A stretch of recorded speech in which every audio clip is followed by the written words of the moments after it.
Hey YouTubers, today we're going to be doing the starving artist tag, but first I just want to introduce you to the character illustration I'm going to be doing in the background. This I used the Arty Party app from Jazza, and my prompt was a pyromancer with one eye in royal clothing. So that's the illustration you'll see me working on in Photoshop, and let's get down to business with the starving artist questions. Question 1 is, what's your favorite experience as an artist? And I would have to say I have two favorite experiences that really stick out as being really powerful for me. One is my recent graduation from school, where I got my degree in illustration. And my other favorite moment was probably, it happened a long time ago in like maybe 2007. I live near Milwaukee, and they have a gallery night and day thing every couple months. I don't know if it's twice a year or every quarter or something like that.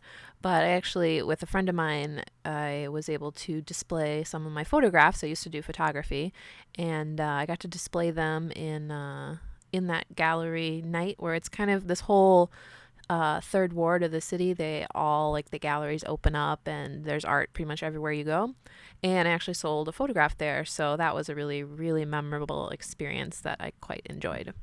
Question number 2 is, what's your least favorite experience as an artist? And I have to say this one is pretty recent. It was in a perspective class of mine.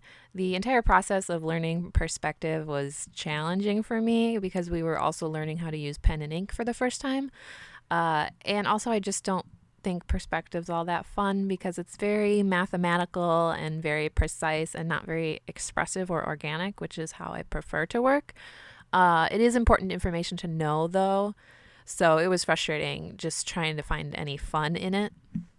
Question number 3 is, what are your dreams/goals for your art? And mostly I would like to at some point be a full-time artist where I don't have to do other side gigs or anything, where art can be my daily work.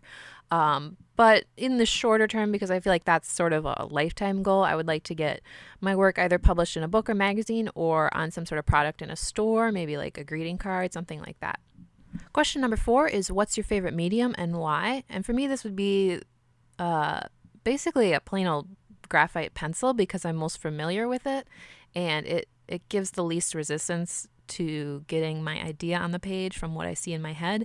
But I also really like watercolor because it's just something that comes sort of naturally to me, mixing the colors, and it's pretty forgiving. You can, just play around. So I don't know, I like them because they feel right to me. Question number 5 is, what inspired you to do art and why do you love it? So for me, I think my love of art really started from my dad, who he had an interest in art, and so we'd go to the art museum together sometimes, and I just saw his appreciation for it, and I just sort of immediately was pulled to it. I also just feel like I communicate best visually. I learn best visually, so images, it just kind of makes sense with how my brain works.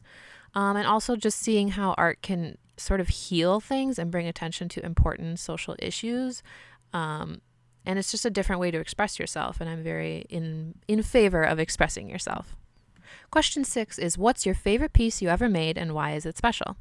The first thing that comes to mind for me is a piece I made for a class. I think it was just a figure drawing class. We were working on portraits, and so it was a portrait I did in charcoal, and I just remember the entire process being very not effortless, but smooth, and sort of, I didn't hit any weird road bumps, and the whole thing kind of just came together correctly almost on the first try. Like, I got the likeness really close and accurate, and I just felt like I captured something about who the person was, or I got a really good likeness in the thing. So I really felt like portraiture was something I could maybe pursue, and that I was actually really, much better at than I was at different art. Question 7 is, who or what are your biggest art influences? So I have some classic ones like Alphonse Mucha, Degas, Georgia O'Keeffe, people like that. But then I have a lot of modern influences. I really like modern artists and seeing what people are creating right now.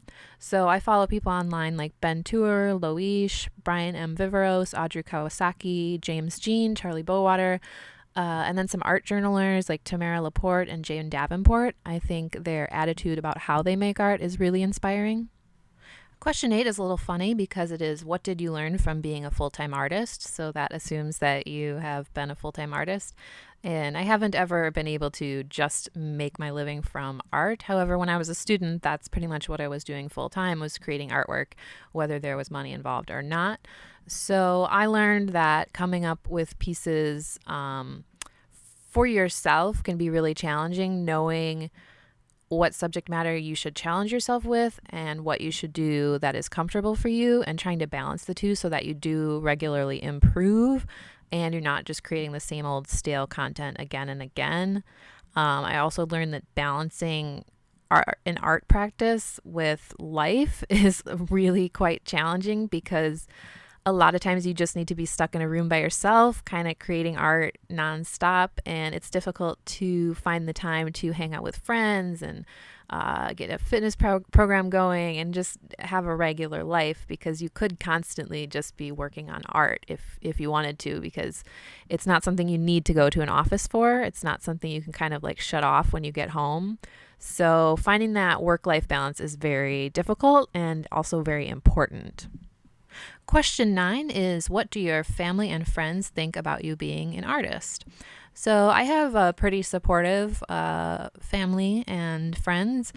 My dad was really into art, and so he kind of encouraged it early on, and my parents never pushed me to be more practical or anything like that. They just want me to do something that makes me happy. So my mom, she's not like super into art, but she thinks it's great that I'm pursuing something that I'm passionate about. And then my friends are generally pretty art inclined, and so they're all kind of artists themselves in their own ways, and they get it, and they're very supportive of it. Question number 10 is, was becoming an artist your childhood dream? If not, what is? And so for me, I had a lot of childhood dreams, but being an artist was definitely one of them. I also wanted to be a teacher or maybe a photographer. So art kind of has always been something I've thought about doing. I never really thought about it in the practical sense of how I would make money. I sort of figured I'd do like gallery stuff and fine art. But now I'm finding more practical uses for art. So the dream has definitely developed and changed over time. But being an artist is always something I have considered in my life. Question 11, which I think is a great one, is, what advice can you give to people who want to be more artistic and creative? So number 1, I would say go for it. Just absolutely go for it. And don't let the fact that you don't have the right supplies or the most fancy supplies stop you. Definitely all the work you do early on, you probably won't even want to show anyone. And you're going to get better. So you have to be willing to sit down and create some really bad artwork, some junk that you're not going to like, and you just have to have a tolerance for the fact that all art goes through a really ugly phase before it becomes beautiful. And all artwork starts, in the same place with a blank page. So I think just starting is literally the best thing you can do, and not judging what you do. There's so much time, and I had an art teacher who called it brush mileage that you have to put in, that it's just spending time with your art or whatever creative endeavor you want to do, that you just have to keep doing it, and don't get too invested in the outcome in the beginning. A lot of times I can't tell when a piece is going to turn out really great or if it's just going to be something that I kind of scrap, but you have to keep making it anyway, whether it feels like it's going really well or not. It's dedication, and it's kind of like writers, you just have to sit down and not edit yourself. Just whatever comes, let it come, and, keep moving from there. So please stay tuned next week on Friday for part 2 of this video, where I'll finish the starving artist tag and hopefully this piece of artwork. For now, take care and stay passionate.